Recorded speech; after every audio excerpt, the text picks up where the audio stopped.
बोलती पुस्तके. ज्यांना वाचनाचा नाद, त्यांना बोलती पुस्तके घाली साद. आमचं चॅनल सबस्क्राईब करा आणि सबस्क्राईब करायला इतरांनाही सांगा. नमस्कार श्रोते मित्र हो.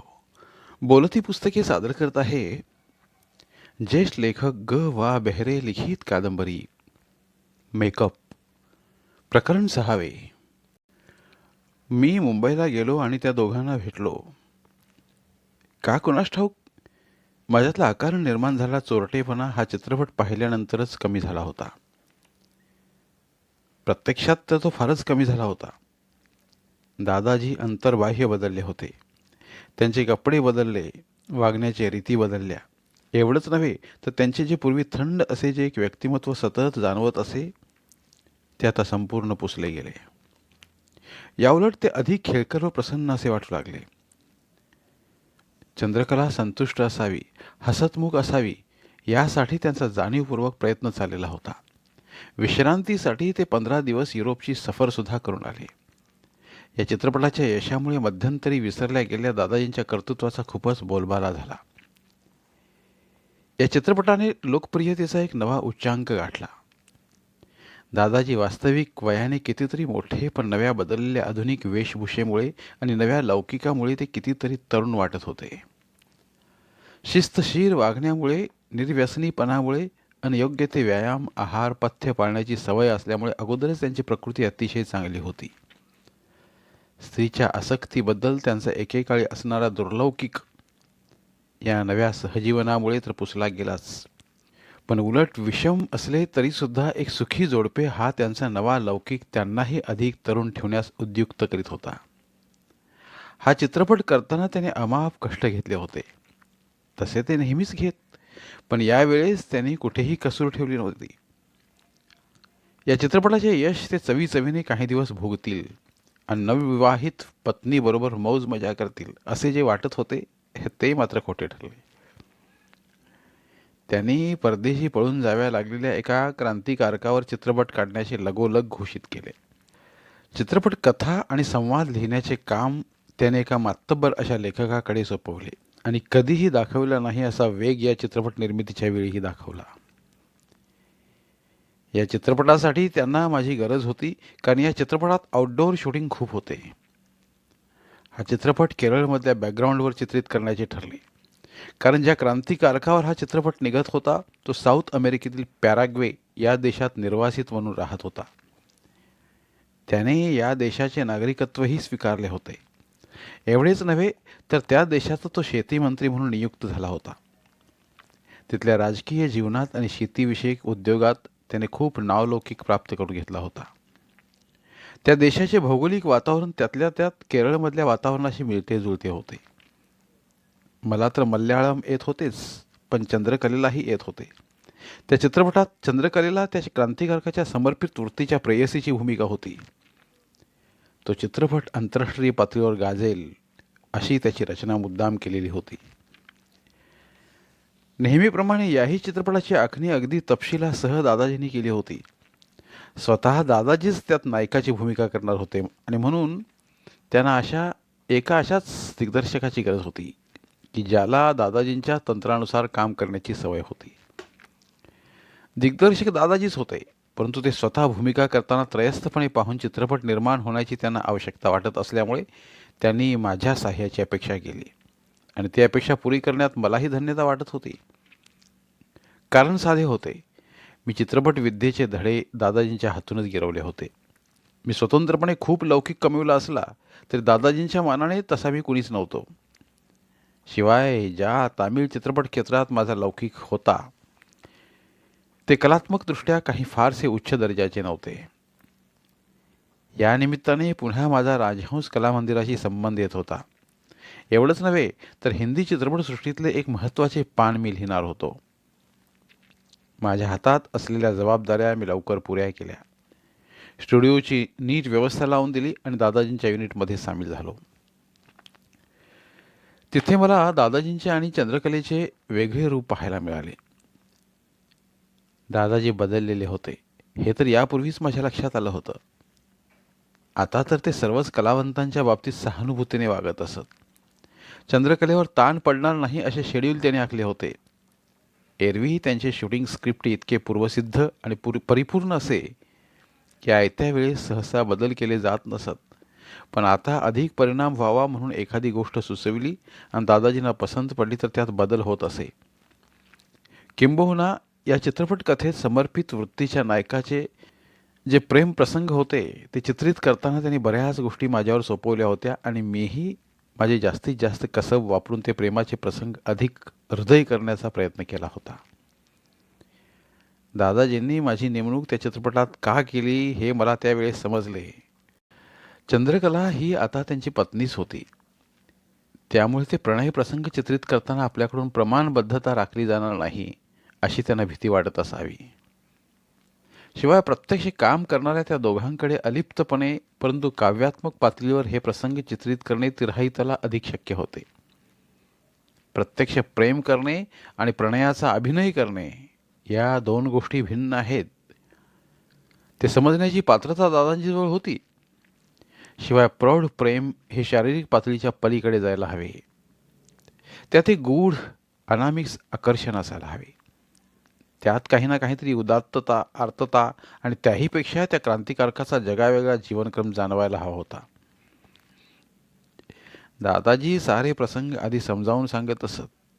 पूर्वी चर्चा होत नसे, पण आता चर्चाही होई. सारे साधले पाहिजे इकडे फक्त मी लक्ष ठेवीत होतो.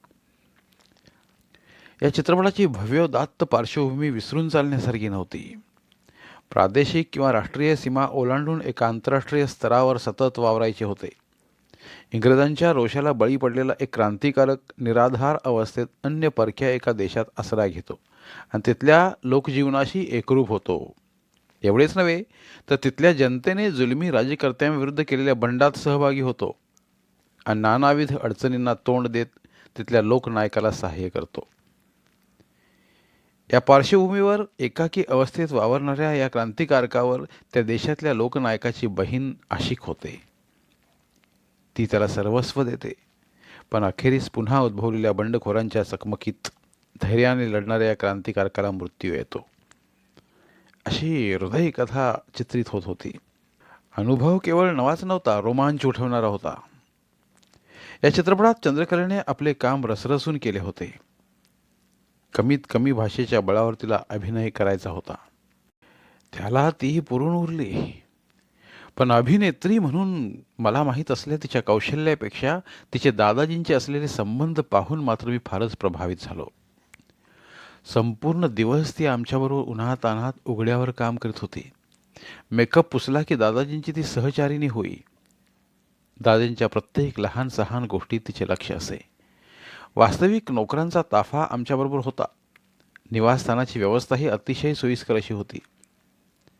दादाजींची सेवा करायला कंपनीतले कित्येक सेवक तत्पर असत, पण ती त्यांना तशी सेवा करायला संधीच देत नसे. सकाळच्या पहिल्या कॉफीपासून त्यांची सारी व्यक्तिगत सेवा ती करी. आंघोळ, त्यांना आवडणारे भोजन या साऱ्या गोष्टींवर तिची काळजीपूर्वक नजर असे. त्यांचे हे सहजीवन दृष्ट लागण्यासारखे किंवा मत्सर करण्यासारखे होते. चंद्रकला माझ्याशी सुद्धा शरणभावाने वागली होती, पण येथे भक्तिभावही होता. दादाजी प्रत्यक्ष असताना तिचे वागणे कधी शारीरिक लगटीचे नसे किंवा त्यांच्या वैयक्तिक संबंधांचा कोणताही परिणाम तिच्या वागणुकीवर होत नसे. अगदी अलिप्तपणे तरी रसरसून साऱ्या गोष्टीत ती भाग घेई. तिच्या ठायी असणारा दादाजींबद्दलचा आदर जाणवल्याशिवाय राहत नसे. आयुष्याच्या उतरत्या काळात दादाजींना अशी पत्नी, अशी कलावती लाभावी याचा सूक्ष्म मत्सर माझ्या मनात निर्माण होई. दादाजी आणि आपण यातील वयातील अंतर जाणवू नये म्हणून तिने प्रौढपणाचा एक बुरखा पांघरलेला होता. तो तर तिला फारच शोभून दिसत होता. चित्रपटात ती एका तरुण स्त्रीच्या भूमिकेत वावरत होती, पण प्रत्यक्षात मात्र तरुण स्त्री असूनही ती प्रौढ स्त्रीचा अभिनय करीत होती. नेहमीच्या शेड्यूलच्या वेगाप्रमाणे चित्रपट पुरा होत होता. आवश्यक असे तेव्हा मी अधूनमधून मद्रासला जात होतो, पण मी येईपर्यंत काम खोळंबलेलं असे. मी प्रत्यक्ष हजर असल्याशिवाय चित्रपटाला शॉट घ्यायचा नाही अशी दादाजींची आज्ञा होती. माझाही काही स्वतंत्र आर्थिक पसारा होता. तो सावरण्यासाठी मला अधूनमधून जावे लागे. दादाजी मला आढेवेढे न घेता परवानगी देत, पण चंद्रकला मात्र नाराज असे. तिच्या लेखी तिच्या नवऱ्याचा म्हणजे दादाजींचा चित्रपट हा तिच्या अग्रहक्काचा विषय होता. हा चित्रपट पुरा झाला आणि आमचे युनिट केरळमधून हलले. डबिंगसाठी किंवा एडिटिंगसाठी दादाजींना माझी गरज नव्हती, कारण या दोन्ही गोष्टी दादाजींच्या हातचा मळ होता. आता चित्रपटात त्यांची प्रत्यक्षात गुंतागुंत नव्हती. आवश्यकच असले तर पुन्हा काही शॉट्स घ्यावे लागले असते, तरी तशी माझी गरज नव्हती. या चित्रपटाच्या प्रीमियरला मी आलेच पाहिजे अशी केवळ दादाजींची नव्हे, तर चंद्रकलेचीही आज्ञा होती आणि मी जाण्याचंही ठरवलं होतं. ह्या चित्रपटाच्या टायटल्समध्ये माझे नाव नेमके कोणते राहील याबद्दल मला कुतूहल होते, पण ते कुतूहल वेगळ्याच तऱ्हेने शमणार आहे याची मला मुळीच कल्पना नव्हती. इकडे चित्रपट सर्व प्रोसेसिंगमधून तयार होऊन प्रदर्शनाची तारीख ही ठरली. चित्रपटाचा खूप बोलबाला झालेला होता. पोस्टर्स देशाच्या महत्त्वाच्या जागी लागली होती. वृत्तपत्रातून मोठमोठ्या जाहिराती येऊ लागल्या होत्या. पंतप्रधानांसाठी एक खाजगी शो आयोजित करण्यात आलेला होता आणि त्याचेही वृत्तपत्रात झळकलेले होते आणि पंतप्रधानांनी दादाजींचा गौरव केला होता. दादाजींना कला जीवनाच्या त्यांच्या प्रदीर्घ सेवेबद्दल भारतभूषण पदवी मिळणार अशी वदंता निर्माण झाली. याच सुमारास एक दिवस स्टुडिओतला फोन खणखणला. तो चंद्रकलेचा फोन होता हे समजल्याबरोबर मी सावरून बसलो. तिच्या बोलण्याचा नेमका अर्थ मला समजला नाही, पण मी ताबडतोब दुसऱ्या दिवशी यावे आणि माझ्या नेहमीच्या रीड्स हॉटेलवर न उतरता जुहू येथे उभारल्या सनफ्लावर या हॉटेलमध्ये उतरावे अशी सूचना तिने केली. उद्या दुपारी 1 वाजता ती माझी वाट पाहणार होती. काम खाजगी स्वरूपाचं होतं, त्यामुळे मुंबईच्या वास्तव्याची मी वाच्यता करू नये असेही तिचे म्हणणे होते. या गुप्ततेचा मला अर्थ समजला नाही. माझे मुंबईतले वास्तव्य तसे गुप्त ठेवणे फार कठीण होते. चित्रपटसृष्टीत मला ओळखणारी माणसे खूप होती. शिवाय मुंबईतही माझे ऑफिस होते. मुंबईत मला भेटणाऱ्यांची रीघ लागत असे आणि आता तर या नवागत चित्रपटामुळे मला भेटण्यासाठी पत्रकार उत्सुक असणारच होते. अगदी गुप्ततेने मला मुंबईला जायचे आहे याचा अर्थ मी मुंबईत जातो आहे स्टुडिओत कुणालाच कळता कामा नये असा होता.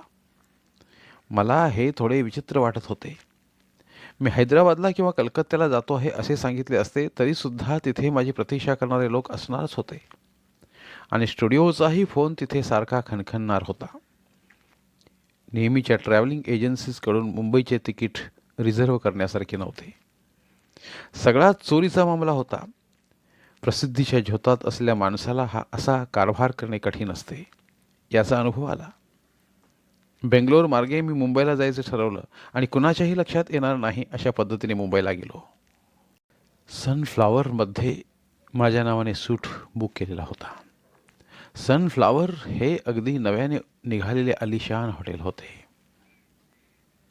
व्यावसायिक घरंदाज गिरायकांचे वळण अजून त्या हॉटेलला प्राप्त झाले नव्हते. मला ओळखणारे तिथे फारसे कोणी नव्हते. पंजाबी सिंधी संस्कृतीचा वरचष्मा होता, पण हॉटेल होते मात्र अतिशय छान. 5व्या मजल्यावरच्या या निवांत सूटमधून समुद्राचे दर्शन होत होते. माझ्या येण्यातली गूढता सोडली तर नेहमीसुद्धा तिथे उतरायला हरकत नाही असे हे हॉटेल पाहून मला वाटले.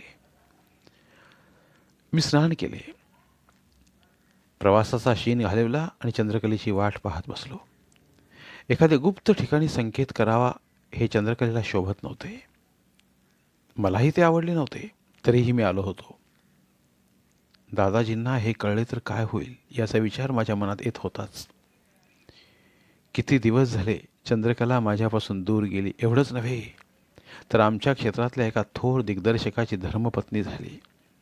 तरीही तिचे एक सुप्त अनावर आकर्षण मला होतेच. जगात अनेक फुले आपण पाहतो, पण एखाद्याच फुलाचा रंग, गंध, स्पर्श आपल्या जिव्हारी भेटतो. चंद्रकलेशी एकेकाळी असणारी माझी जवळीक जरी आता विस्मृतीच्या प्रदेशात गेली असली तर त्याचा सल अंतःकरणात होताच. किंबहुना केरळमधील दादाजींच्या संगतीत तिला वावरताना पाहिल्यावर तो सल मला अधिकच टोचत राहिला होता.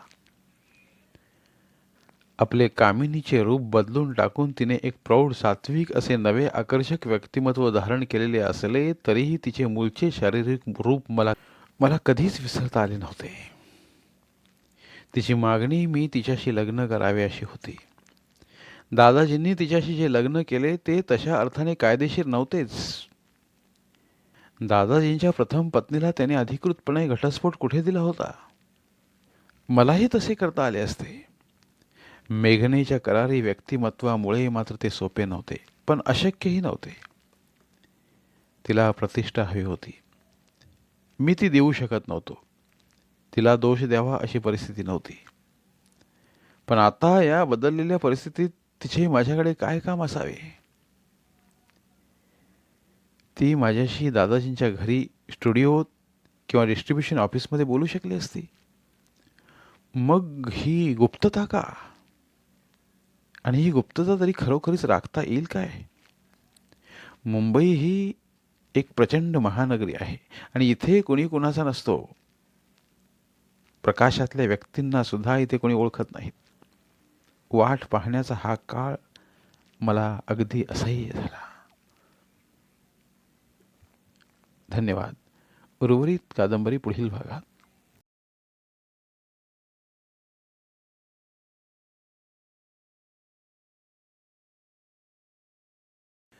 धन्यवाद. प्रिय श्रोते मित्र हो, आपल्यासाठी एक आवाहन. आमच्या चॅनलच्या प्लेलिस्ट विभागात तुमच्यासाठी शेकडो कादंबऱ्यांचे ऑडिओ बुक्स उपलब्ध आहेत. तिथे प्रत्येक कादंबरीचे सर्व भाग एकत्रित मिळतील. त्यामुळे सध्या सुरू असलेल्या क्रमशः कादंबरीच्या पुढील भागासाठी वाट पाहण्याची गरज नाही. तुमच्या वेळेनुसार तुम्ही संपूर्ण कादंबरी सलगपणे ऐकू शकतात आणि साहित्याचा आस्वाद घेऊ शकता. कृपया आमच्या चॅनलच्या होमपेजवर जाऊन प्लेलिस्ट चेक करा आणि तुमची आवडती कादंबरी निवडा. धन्यवाद.